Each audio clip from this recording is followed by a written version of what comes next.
Who would be a Wolves fan, eh? On goes ball. People might yet win it here for Wolves. Flash in the shot. What a goal!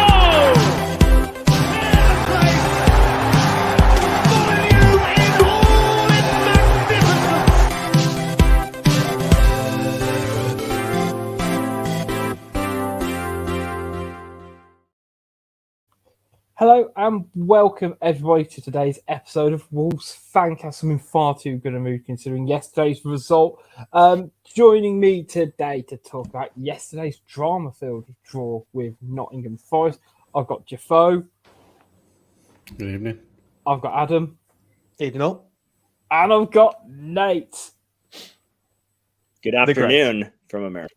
I was going to say, all the way from stateside. It's great to have you with us, Nate. I was going to say, for listeners who aren't quite aware, can you kind of just give them a little bit of a backstory of how you came to support Wolves? Yeah, for sure. After the 2018 World Cup, I decided to support a Premier League team and follow a club, and I started a podcast. At the time, it was called Football Neophytes, but that's obviously complicated for Americans, so I changed it to Soccer Neophyte later on. But I interviewed a supporter from all 20 clubs at the time, and Yam Luke, as he was known, our very own Luke, was my interviewee.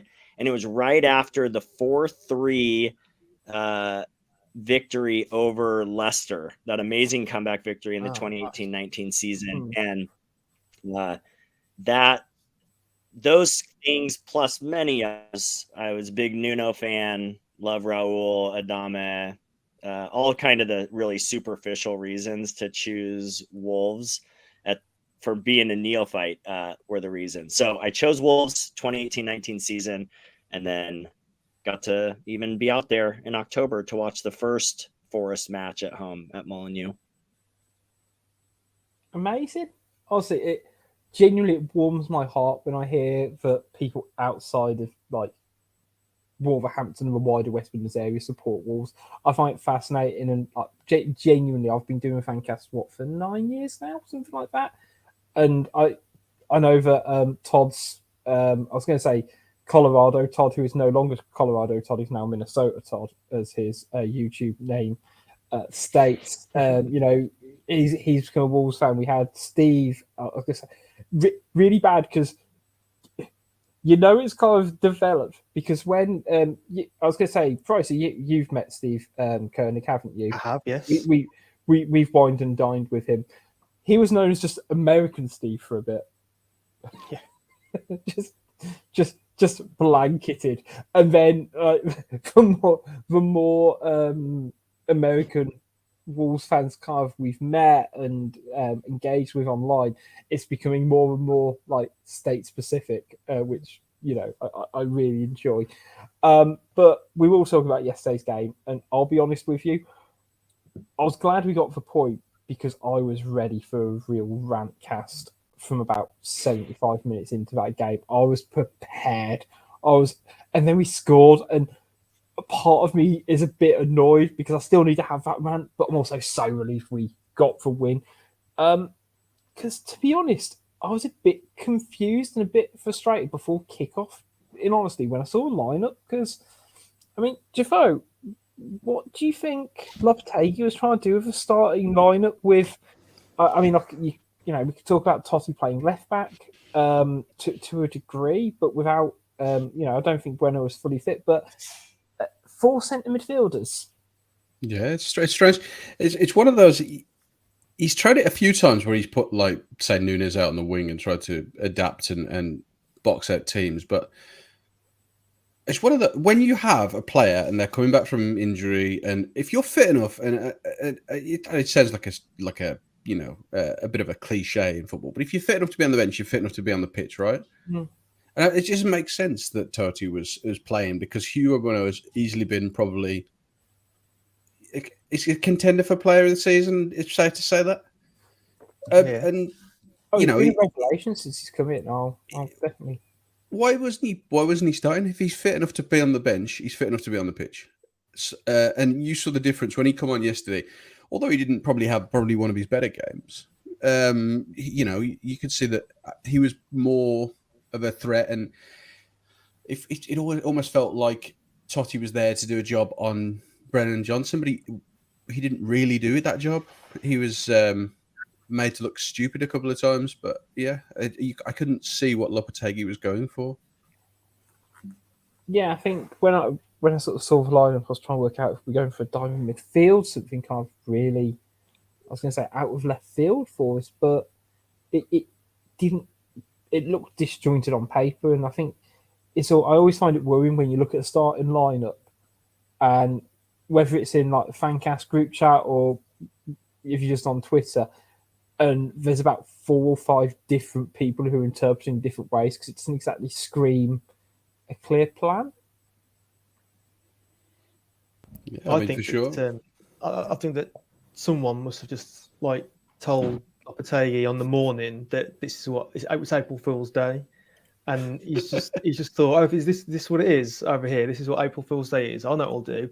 I'll put that lineup out because I didn't see it till like literally probably about 15 minutes before kickoff, and I looked at that and I just thought, well, someone's having a laugh because there's just so many questions about that lineup. I mean, yeah, I don't, correct me if I'm wrong, anyone, but I ignore his absence. I don't know what the reason for that was. I'm assuming he must be, potentially injured, but I haven't heard anything about that just yet. But Totti at left back was a bit of a surprise, but more so further up the pitch. Again, I mentioned this in our group chat. Why is he persisting with Moutinho behind the striker? That was issue number one. Nunez seemingly pushed out to the left, which I've rarely seen him have an effective game from that position. And then Cunha on the pitch, brilliant. Cunha up front on his own, no, not so much. I don't see that's working. He hasn't given me any impression yet that he's the guy who's going to score the goals for us that we need to keep up. And I think, look at that lineup. I think I looked at it earlier. I think that there's only about 16 goals in that lineup for all the season so far.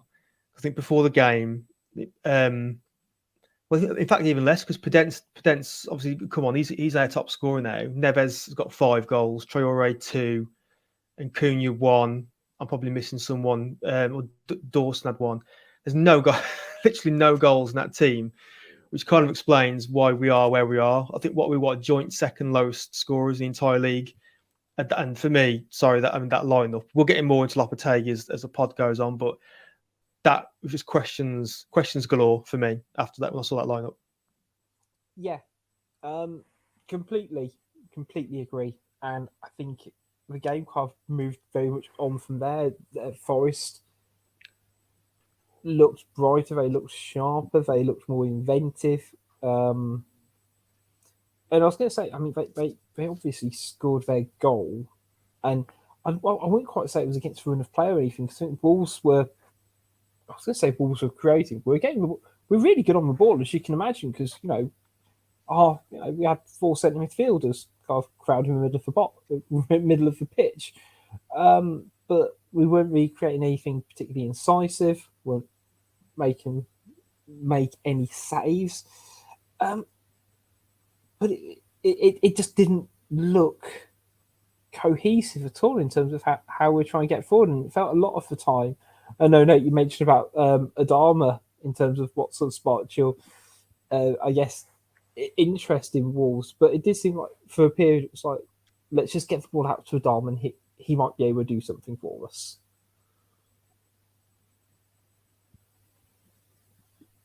Yeah,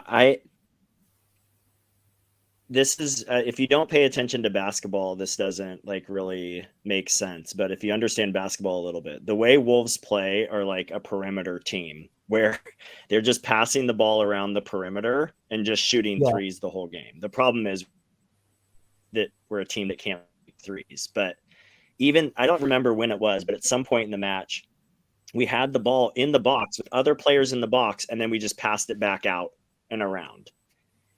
And it just feels like no one has the balls to like make a run and go for it. All the shots are from deep.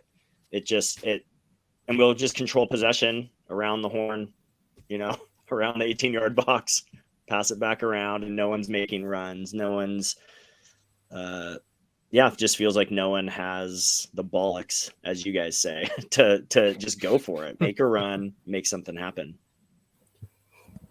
Yeah, I think I can't remember who quite coined the phrase, but exactly perimeter team in basketball, we used the phrase it's like digging a horseshoe into a pitch. It's just as it goes from one, it goops back, it gets around to the side, and we're really good at moving the ball to that degree, but we don't know how to move it at enough pace. There's not that extra person to really challenge and break the lines. It's bad when you've got people crying out for Dave Edwards and his skill set. But the thing that sort of struck me, and I found it quite interesting, just because there's been I love a game of narrative. And of course, going into this, we had, the League Cup still fresh in our memories. We had, obviously, the social media stuff from the first game, but it was a bit of a tasty game, wasn't it? Like that first half, because Forest there was a couple of big challenges on Kuna, and the Wolves players weren't exactly, afraid to not put the boot into Gibbs White as well. It was always going to be tasty. I mean, the aftermath from the League Cup game, still there, and I think there was a bit of taste still, and a lot of, I don't know how it felt for the players and the fans, but players and the management, sorry, but for the fans, there's still a bit of a bitter taste there about the way that went out, because we all know what happened during that game. We all know what Morgan did. We all know what happened with this. And apparently he didn't do anything to incite the crowd, but yeah, I think that kind of there was still a hangover of that, and still a lot of bad feeling. And I think what we keep talking about, Rich, and it's a thing that keeps repeating itself. We talk about being an emotional team, and it's that grudge thing that keeps holding on. We keep holding on to grudges about things instead of just letting our football do the talking, because at the end of the day, we're very, very good football inside. We just said it. We're very good football inside. We move the ball well. We do this. But we can't get out of our own fucking heads when it comes to the game. And we just let the game control us. And quite often, and we've seen even in this season and last, probably less so before, but in the last couple of seasons, we've dropped ourselves down to teams' levels. Like if we played like Brighton in the past, when they've had a certain game plan, or Bournemouth and people like that, we've dropped ourselves down to their level, and we've allowed the game to get to us, instead of doing what probably better teams do, like Man City and the like, where they control the game themselves and they set the tempo. But it's one of those, like we say, about the emotion is just it's ridiculous now. It's getting to the point where it's just becoming a parody of itself, and we're becoming a parody team, which is frustrating.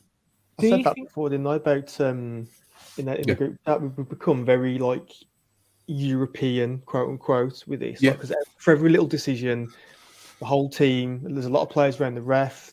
Half of our bench is up for each decision. Lopetegui's giving it all this, the two fingers and the thumb for every decision. It's something like you see on La Liga for most weeks for me, and that's coming a lot more since Lopetegui's come in.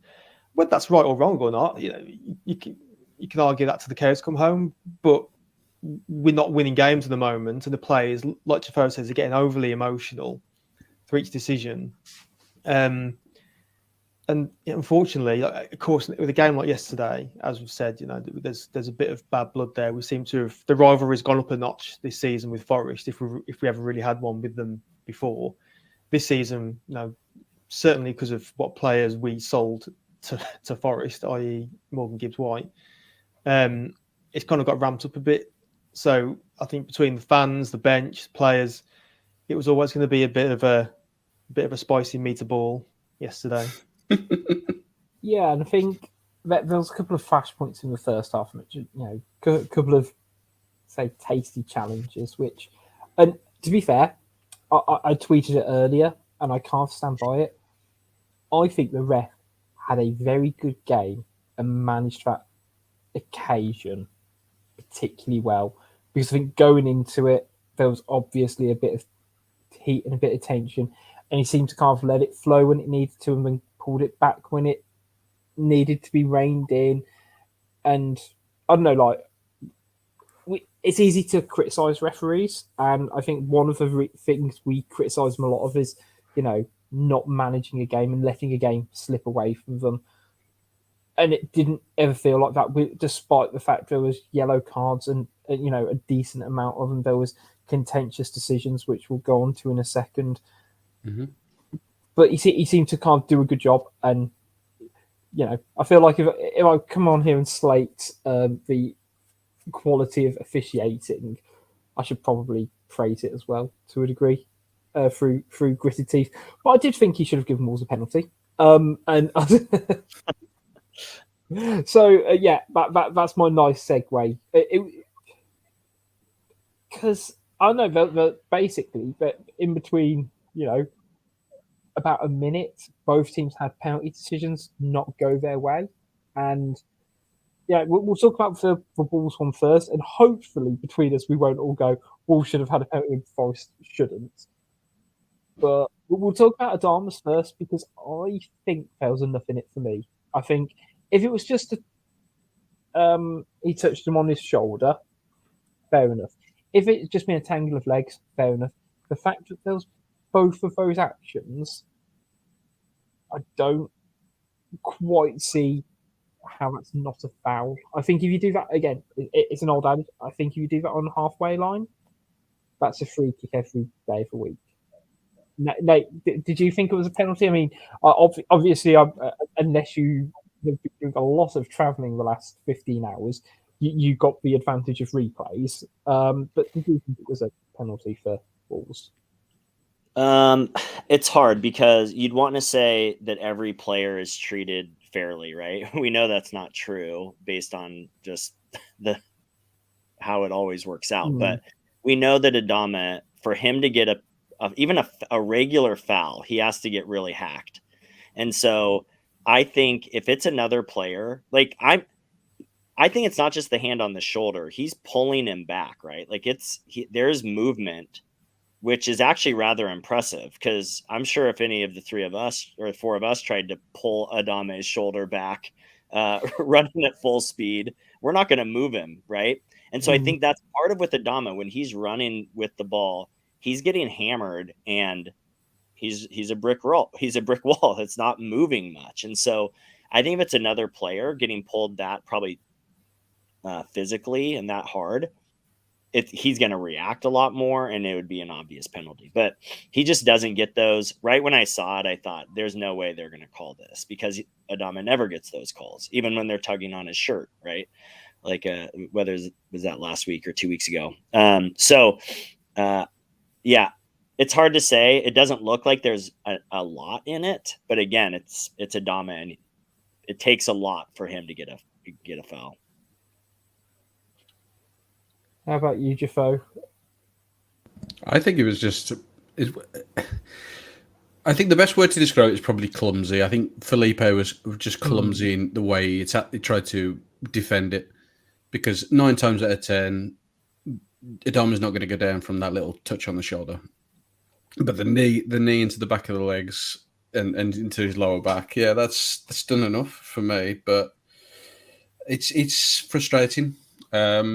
Because, like Nate says, there's a disparity in decisions, and there's a certain dichotomy that doesn't get followed when you talk about players.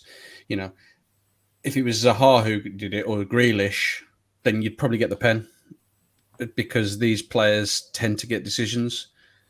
But people look at Adama and think, oh, he's a big, strong boy. You know, he's a big, muscly lad. He shouldn't be going down there. He should be holding him off, pushing him off. But those guys sell it too, right? I mean, yeah, I think they sell it more so. Yeah. I think that's one of the things I appreciate about Adama, like, is he doesn't go down easily, and you respect that in a player. Guys like Zaha, Grealish, they're looking to go down, especially as they get close to the box. So, yeah, I mean, I think that's part of the challenge is how does the player play as well. I think a guy like Holland is probably going to be similar, as we'll see as his career continues, but he's a big boy and he's going for goal, and he doesn't seem like a guy who's going down easy. And I bet, conspiracy theories aside, I think he maybe wouldn't get that penalty either. Yeah, I think it's a really interesting. We've had a YouTube comment. Big shout out to everyone who's watching this live, of course. The defender pulled him back, but Adama dove forward, so too strong, poor sales job, and I get it, and I think that's where Adama can be a little bit unsavvy, and not necessarily do what he needs to buy a penalty, quote unquote, which I don't massively like using that phrase personally, but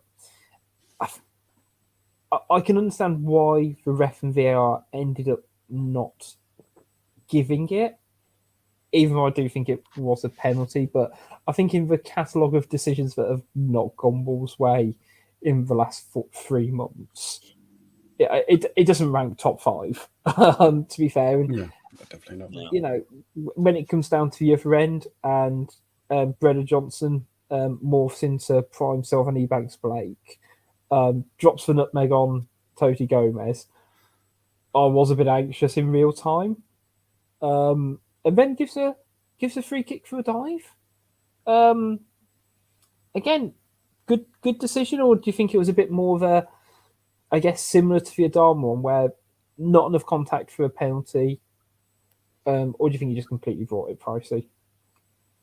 I thought initially, Totti was really running the risk there. I thought he was on the razor's edge a little bit, because there was the initial contact where I think he had a fistful of shirt, had his arms round him, and was kind of really impeding him. Then he kind of checked himself and thought, took the hands away.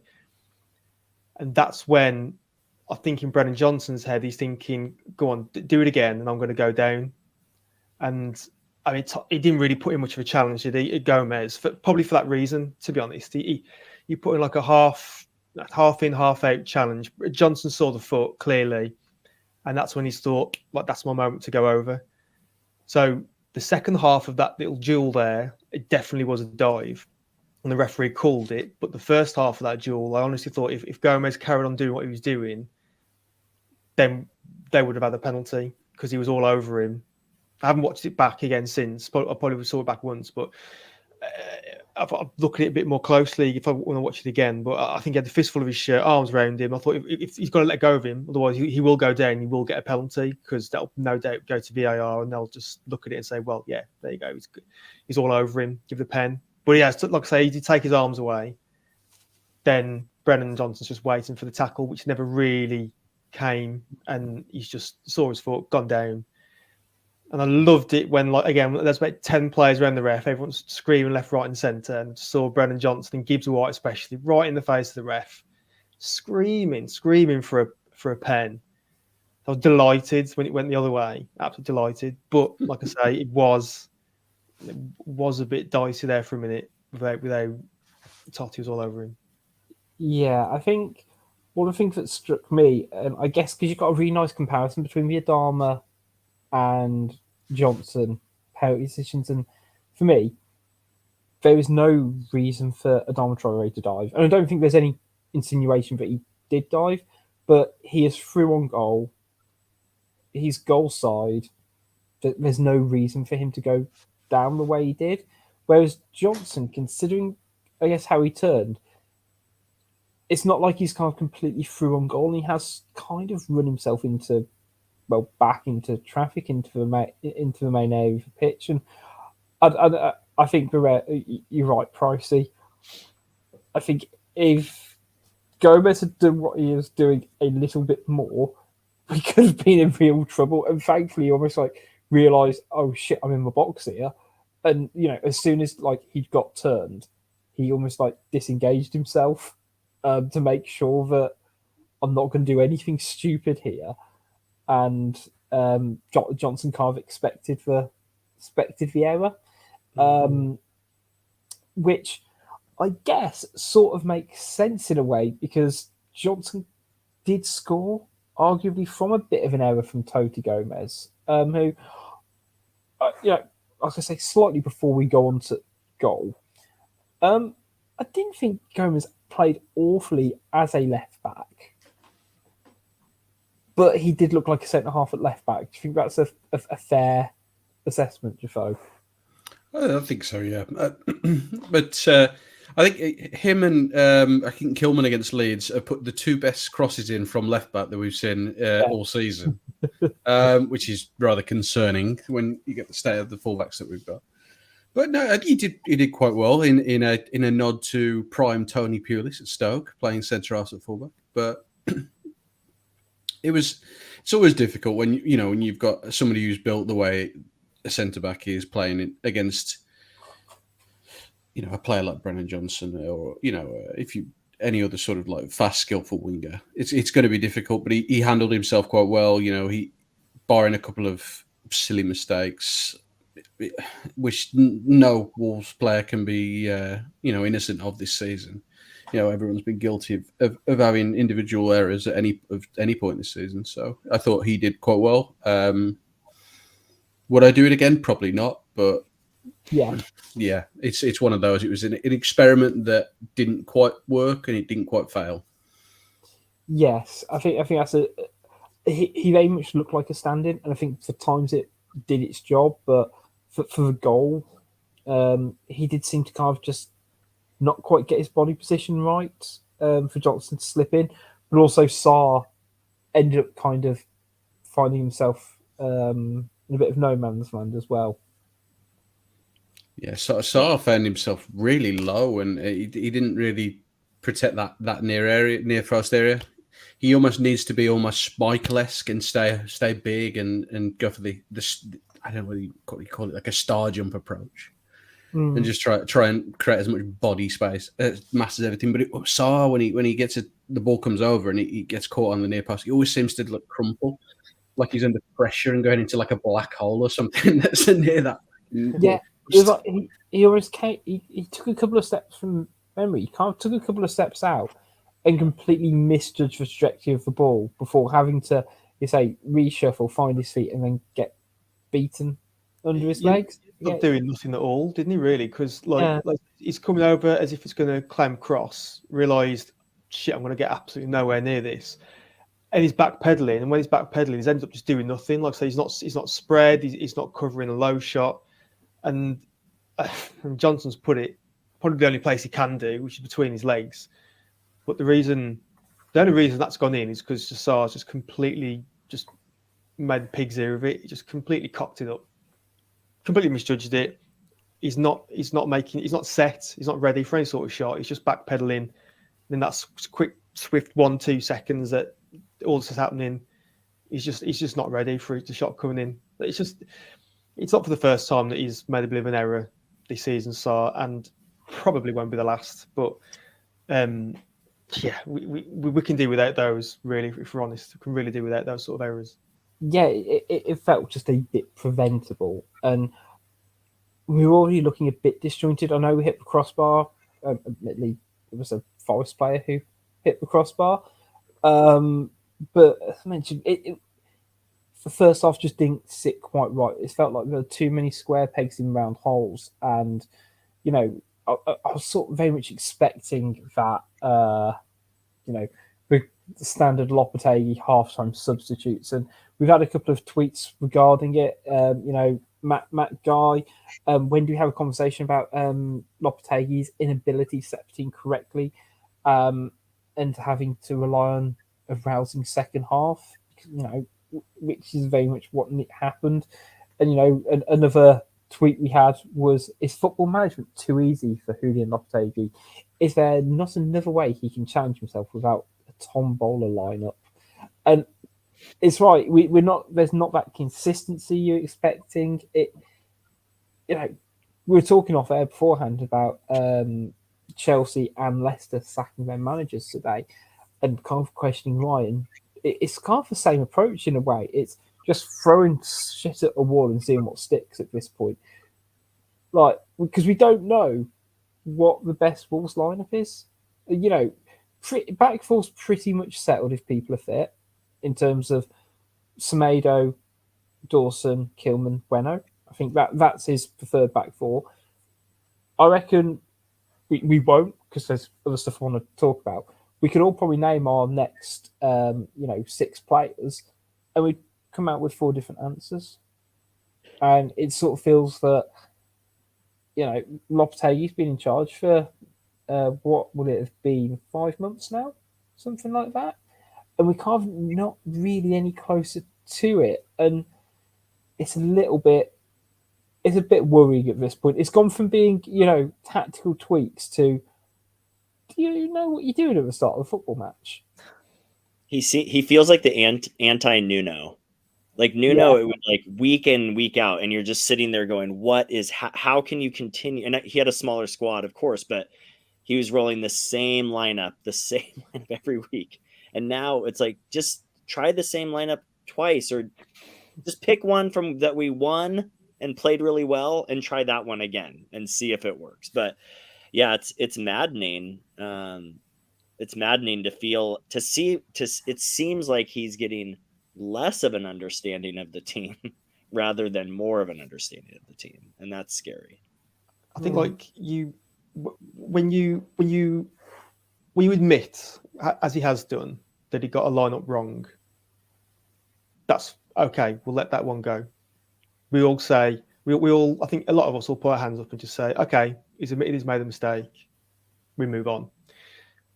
But 2 or 3 times now, he's clearly and said he's made the wrong move with his starting lineup. Now that's reflecting really badly on him.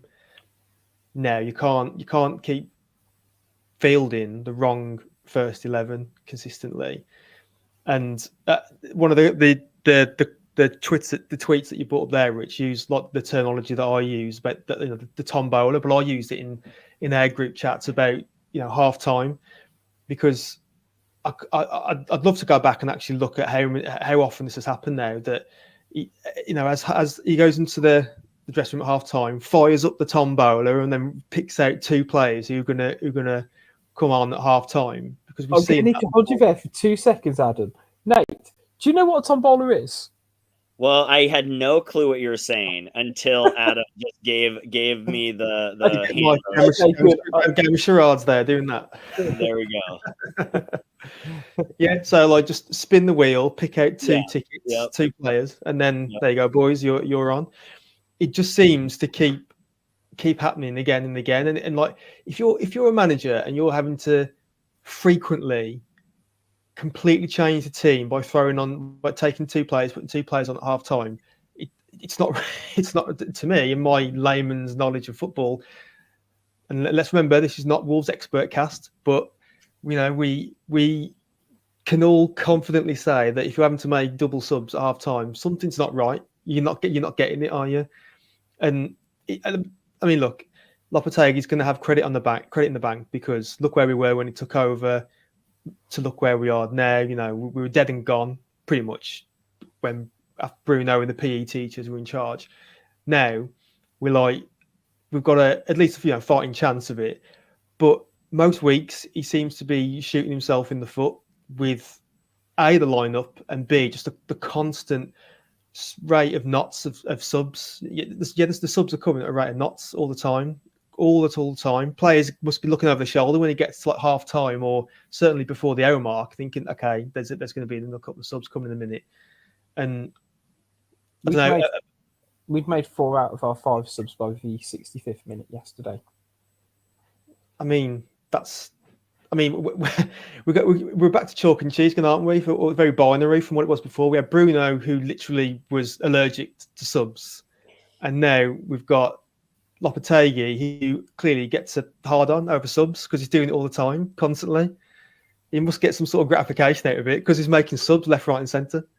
I was going to say the thing I find confusing, or I don't quite know. So for halftime subs, Sarabia and Podence come on for Lamina and Martino, which is a kind of clear indicator that midfield system didn't and wasn't working, because I could have told you before kickoff that those players will not.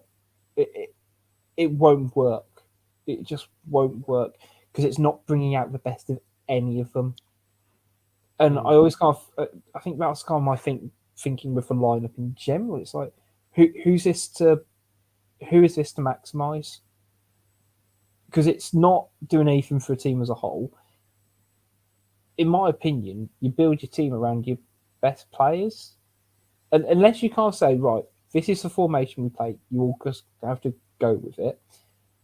How do we get the best out of Ruben Neves? How do we get the best out of Mateus Nunes?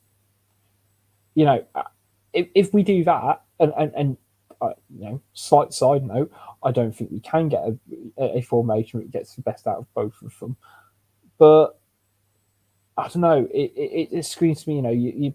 We've got our club record signing playing like this weird hybrid left wing role, which just doesn't get him on the ball. That's where you want him. You want to feed him the ball. And to be honest, I think he had a pretty poor game. He gave the ball away a few times. There were sloppy passes, but it was frustrating. But then 65th minute comes along, another couple of subs.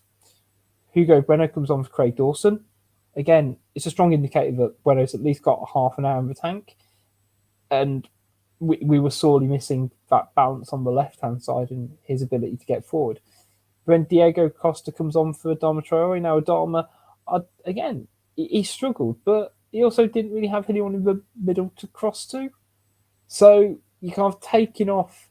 you could argue that, in a way, Bueno's coming on for Adama to have that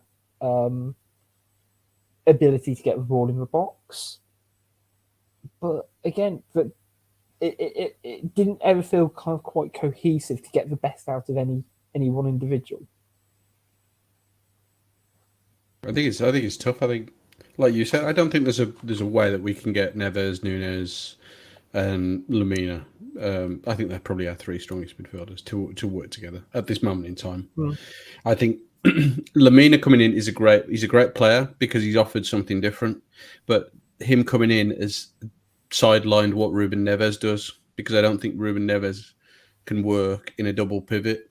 I don't think he can work with another deep line midfielder next to him because of the way that he controls that area of the pitch and the way that he likes to move the ball and move with the ball up and pass the ball.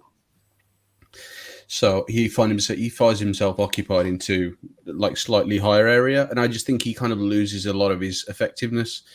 And we've seen him almost playing as the most furthest player forward in some games at home, where he's pressing the goalkeeper, which is what you would expect like Raul to do when he's been playing, or like Costa or Cunha, if whoever gets pulled out of the proverbial tombola.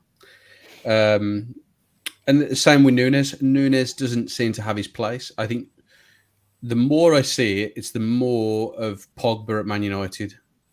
He doesn't have his place. He doesn't fit.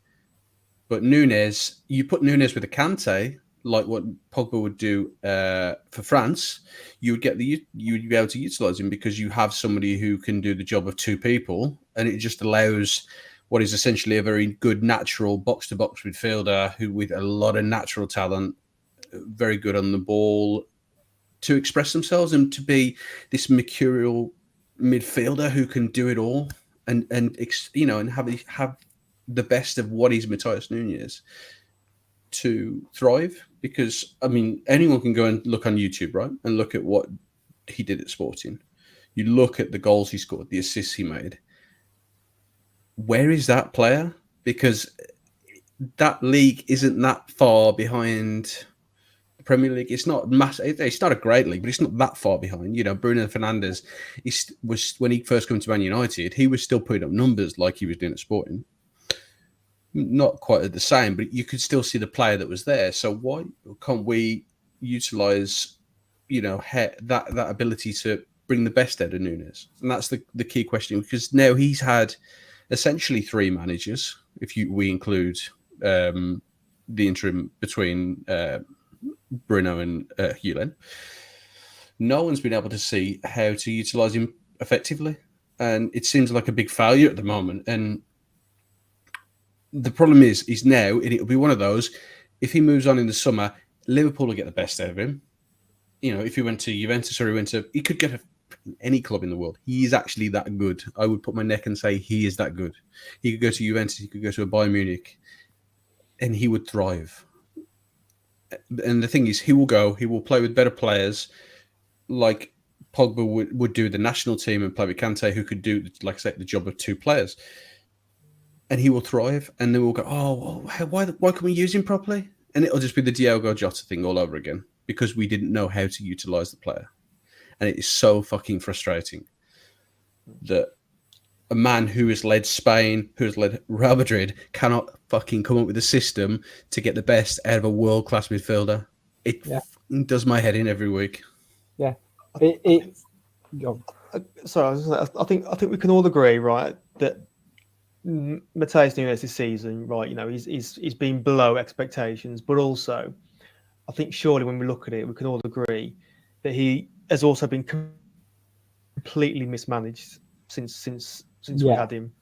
And do you know, I can't really put it much better than what Javo's just said, to be honest, because it's true. You know, you can all go back and look at what he did for Sporting, but you can see he had a defined place on the pitch for Sporting.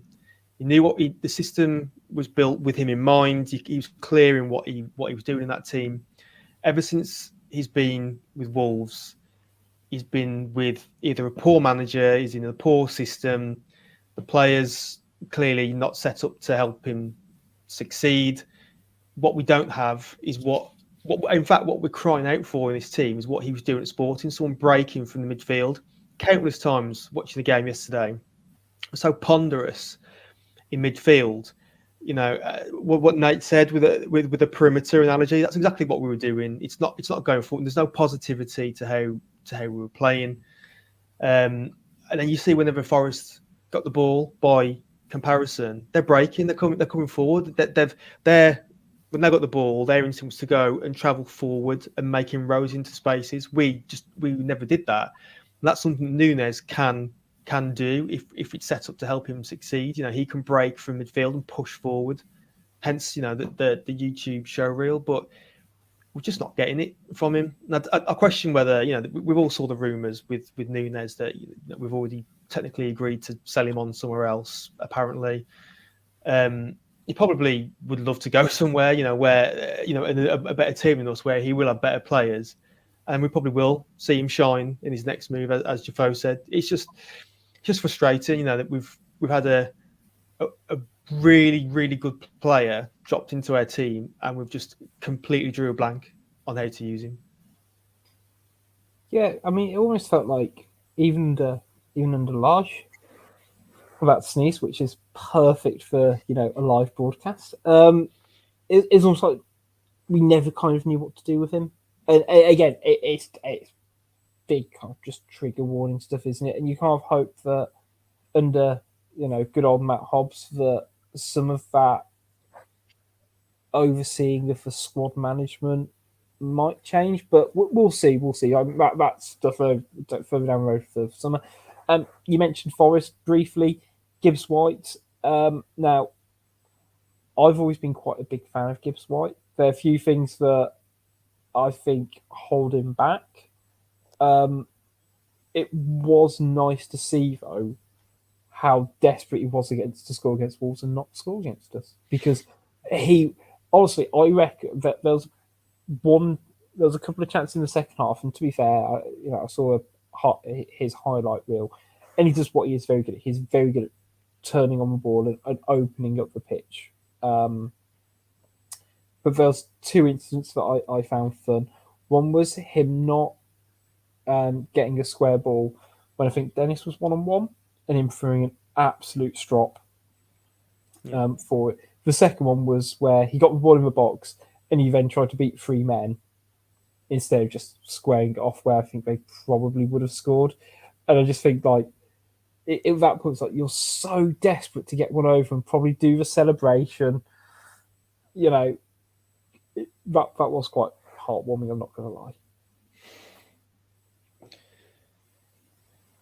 Yeah, it was. He was. I did think he was destined to do something at some point. He was taking pot shots as well as the game Yeah. to a close. Really was, You could just see he was just desperate. He was thinking one of these would go in. But I probably would have just TV off remote through the window if Gibbs White would have scored. I couldn't stomach looking at that face if he scored. Oh no! I just had visions of Adebayor. I did.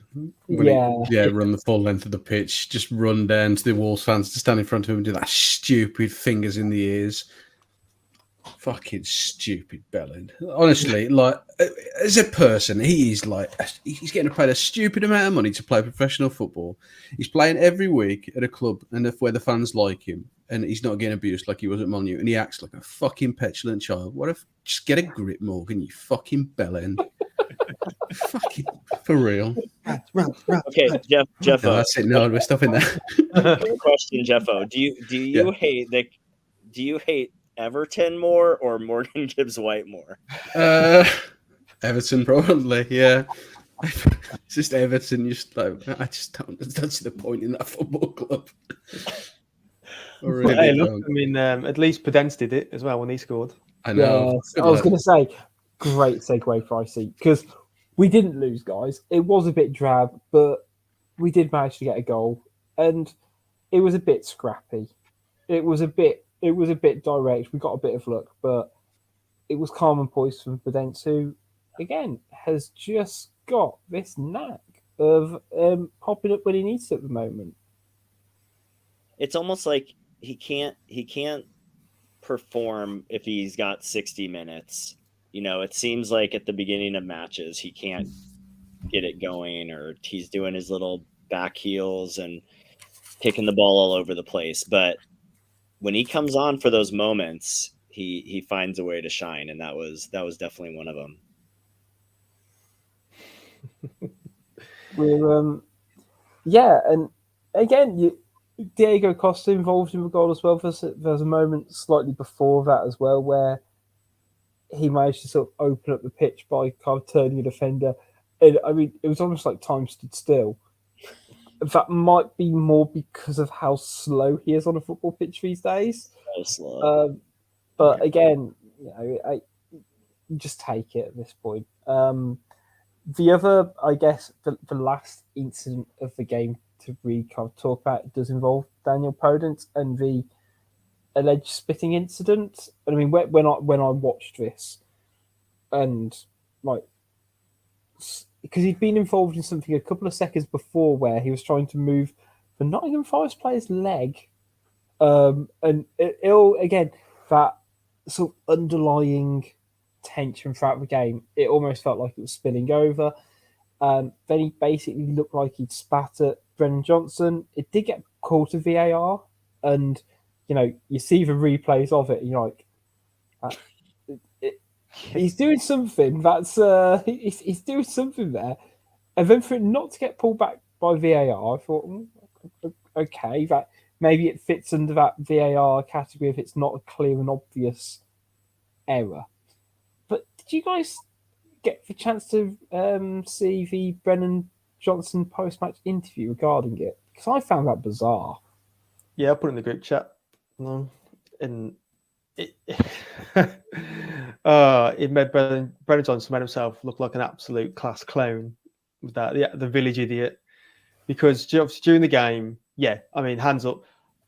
When I saw it, I called it live. I put it in our group chat. I just said, I swear, I just saw Podence spit there, and I thought all day long he's off. Even when we went into VAR and it showed you it, he's gone.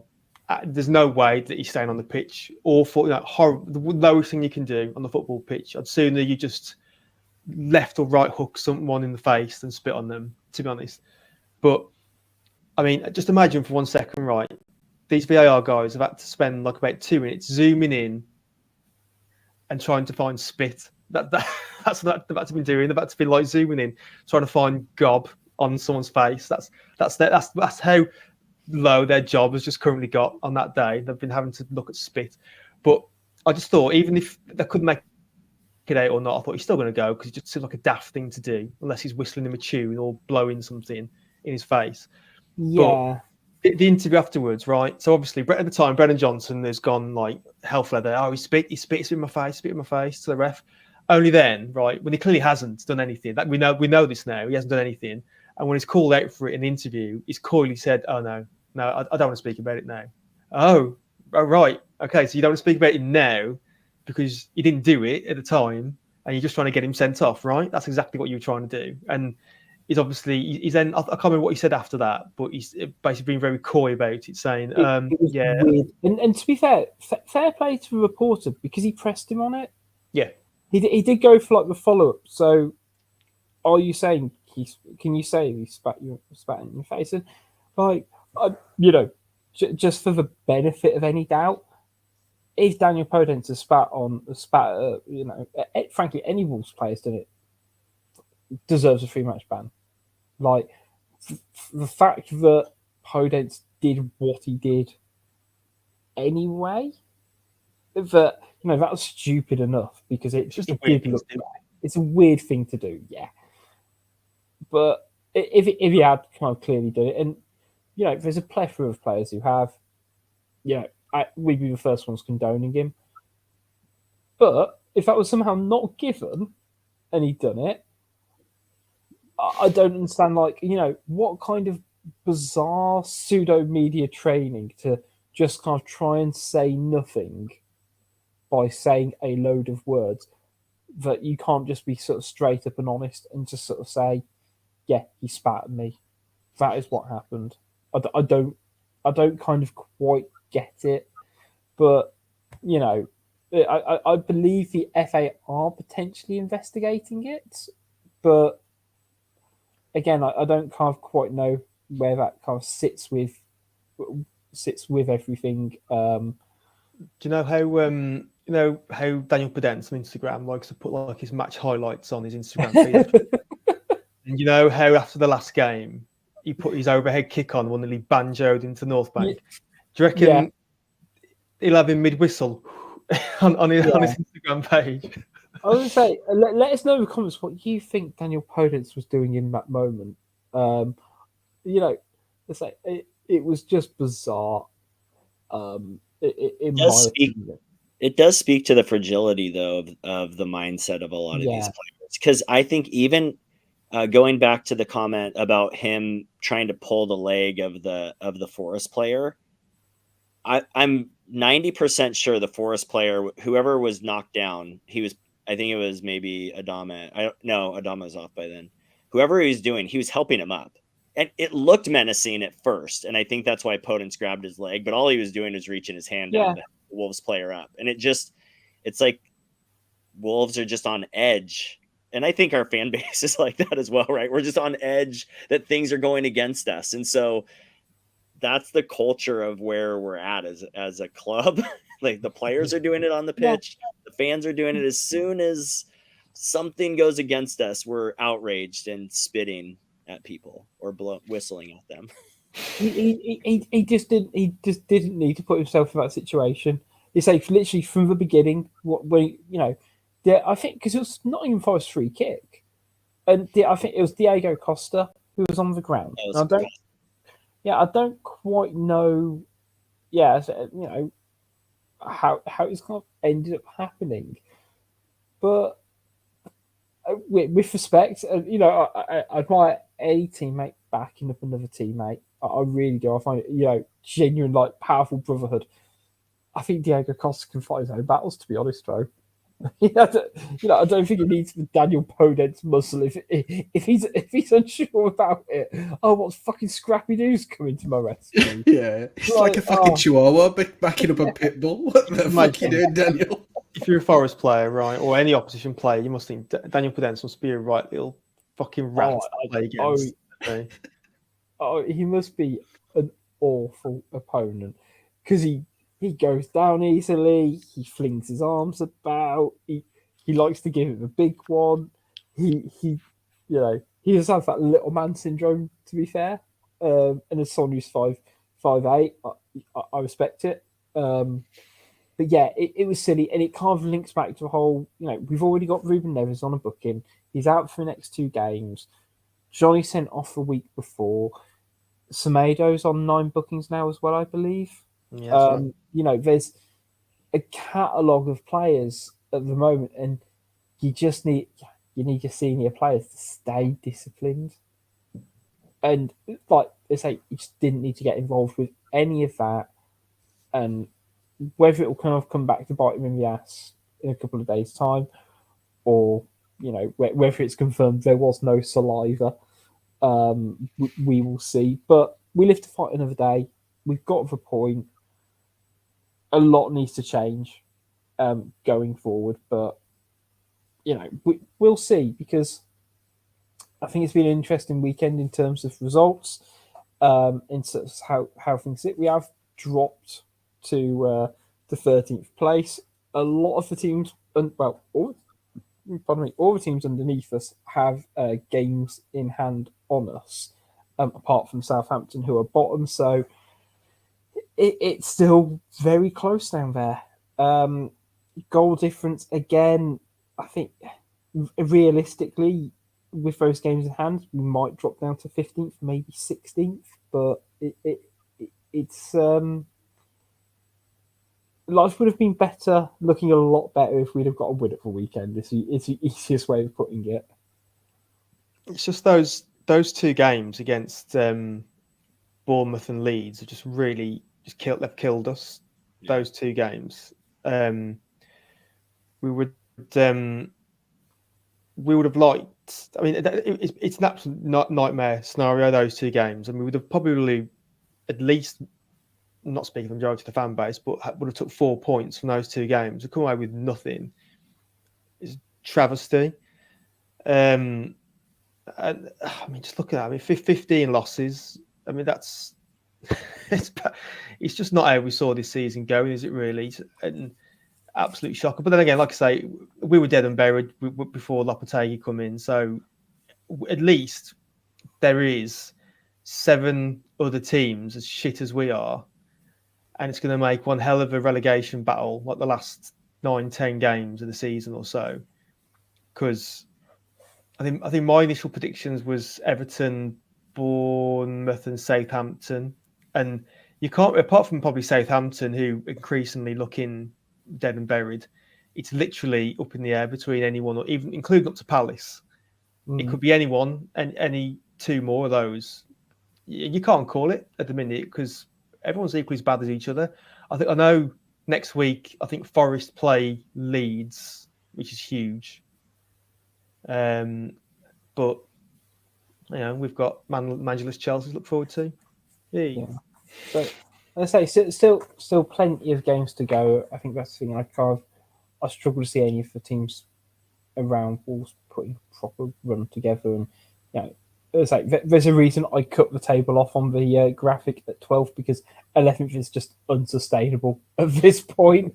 So it's sort of like, well, you're looking at it's still far too kind of close to properly call. I think it's going to be who has the least worst form at this point for me. So, we are realistically, sort of say, with 3 wins away from safety potentially. With 37 points, that might see us clear.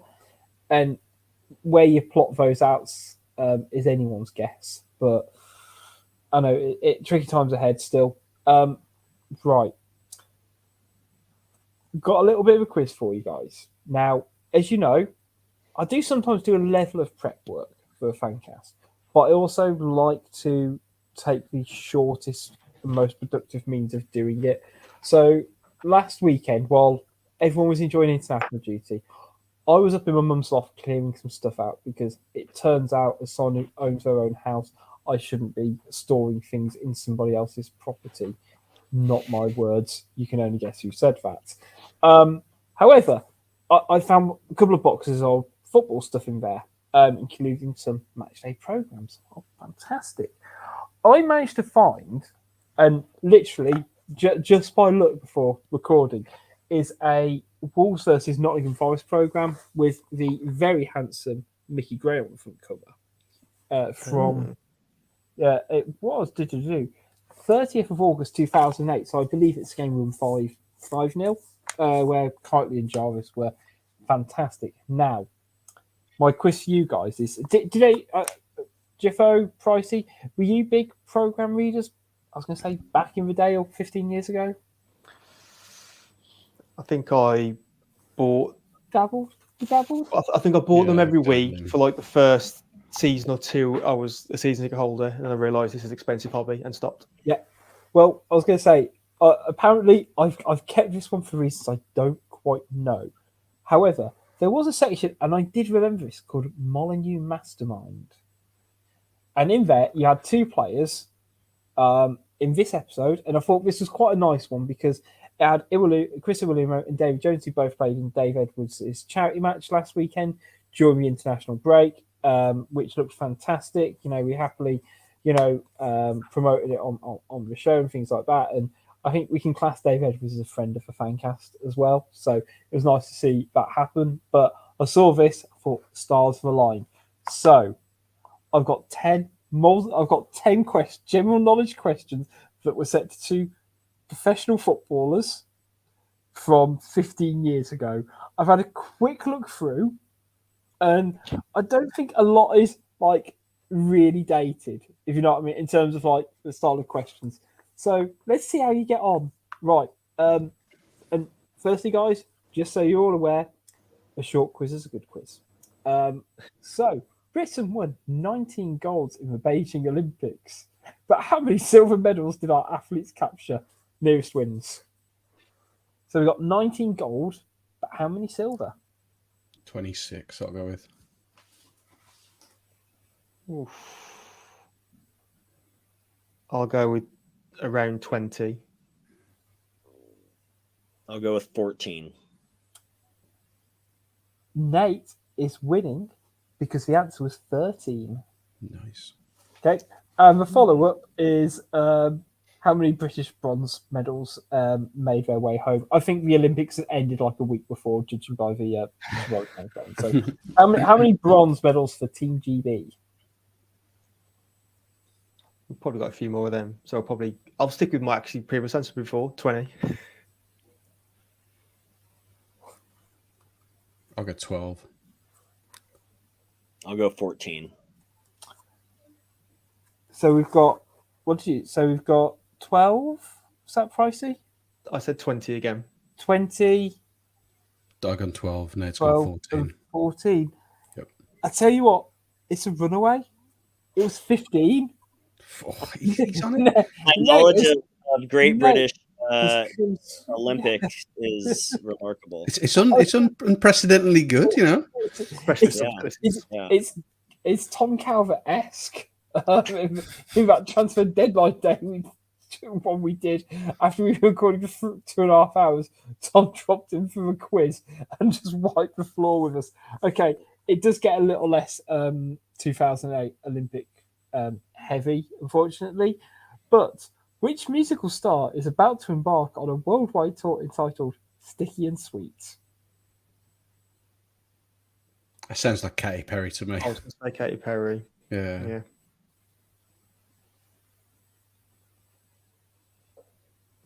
Maybe even Gaga. Lady Gaga. Ooh. You are close, but you are unfortunately incorrect. It was Madonna. Mm. I never want to hear Sticky and Sweet associated with Madonna. Yeah. Not with the way she looks now. Jesus. Interestingly, both Iwaluma and Dave Jones got that. Okay. Okay, so make of that what you will. Okay, She's past age though, is she, Madonna? no, it's gone very weird for her, isn't it? Right then, number 4. What is the Christian name of Bob Geldof's daughter who recently shocked him by getting married? What's the name of Bob Geldof's daughter? Peaches, yeah. Peaches. I don't even know who Bob Geldof is, so Okay, well, we'll bring it back to I said it's 2-1-1 because it is Peaches, yeah. Okay, back to the Olympics. I think the program right on time was he was on a theme. But what was the nationality of the Taekwondo fighter banned for life after attacking the referee in a bronze medal contest at last week's Olympics? That sounds something like a hot-headed Brazilian would do. So I'm saying Brazil. I don't know if you read. Sounds like a hot-headed Brazilian. Go Sweden. Sweden isn't the answer, by the way. I'm going to go just completely left out. I'll go Thailand. Okay. I will go with Poland. It was Cuban. It was Cuban. Yeah. Again, unfortunately, your Olympics might just let you down here, guys. Okay. Last few. So, which city has been named the fake tan capital of the UK? Just leading to stereotypes. I'll be honest with you. Brighton. I'll say I got a couple of minutes. Liverpool. I was going to say, Liverpool or Newcastle. I'll go Newcastle since you go Liverpool. It was Liverpool. Oh, Yeah. Okay. Right. This is a good one. It's a classic. This is a classic football one. Which ground have the largest attendance in last weekend's English football fixtures?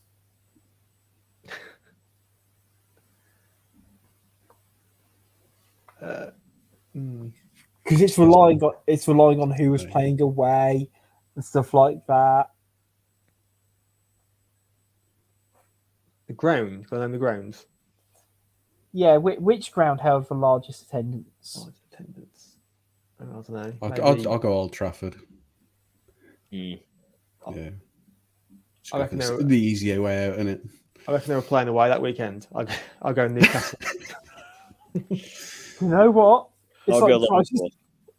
you can see Pricey kept his programs at 47,711. It was St James's Park, Newcastle. It's a secret 2008 aficionado. What a year! What a year that was. It's a great year. Best year for everything. Surely 1987. Okay, so which two clubs were promoted to League Two from the conference this year? Oh.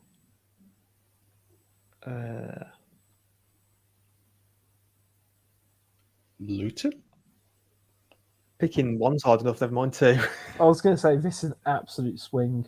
I'm going to say Tranmere and Newport County. I'll go Forest Green Rovers and Luton. I'm probably completely wrong with FGR. I'll just say Crawley and Carlisle. Unfortunately, it was Aldershot and Exeter City. Again. Get that. I went in. Okay, last two questions then. So, which team was the only one in the English and Scotland leagues to hit 6 last weekend? Again, it is literally just picking any club who might have won 6-0. What would it have been around 23rd of August? Because Scotland was part of the question, I'll say Celtic. I'll just go to left field on a Scottish club and just go, I'm going St Mirren for no reason at all. I don't know any Scottish clubs really, so I'll pick a random. I will say I'll say Burnley. It was Bristol Rovers. God damn Bristol. That was exactly what I was thinking of. Yeah. Okay, last question before I put you out of your misery. I know you said Middlesbrough, which isn't the answer, fortunately. Right. It was before either you arrived at Molyneux, for these guys, but where did Wolves finish in the championship table last season? So where did Wolves finish in the 07-08 league table? That would be 7th. I got 12th in my head for some reason. I'll say 8th. It was 7th. I think this was the promotion year to the championship, and we just missed out on the playoffs the year before. But problem is now, have I made a rod for my own back or great easy content, Jeffo, by just going into my garage? I think that's the easier content. It's a bit more lightheaded than Dan's. Not gonna lie. Exactly. Yeah, I know. yeah, yeah. I need to find it. Next time me and Dan are on a show together, which I think is after Palace, I might have a special one prepared for him. Yeah, give him hell just for me. It will be program related. I was gonna say we will wrap up the show in a minute. I did have a crazy idea where I was just gonna like pick a couple of random programs or like a Forest one, and just sort of be like, see if I can find a section in there. Like, you know, who was the mascot that day? You know, and just really make it as obscure as possible. Of like, you know, who was the back page sponsor of it and stuff like that. But I'll be nice. But I if I can find the program, there's a great one in there that I might sort of test out. But we'll go from there until next time, because we will be back before the Chelsea match to preview it, hopefully catch up on any news. Hopefully it won't be Podence being suspended, but we will be, of course, about Ruben Neves' next game. So we'll be talking all about how we think Wolves are going to line up against managerless Chelsea. Big thanks to 90 Min for hosting us. Make sure you check out Wolves Fancast on Twitter, Facebook, Instagram, YouTube.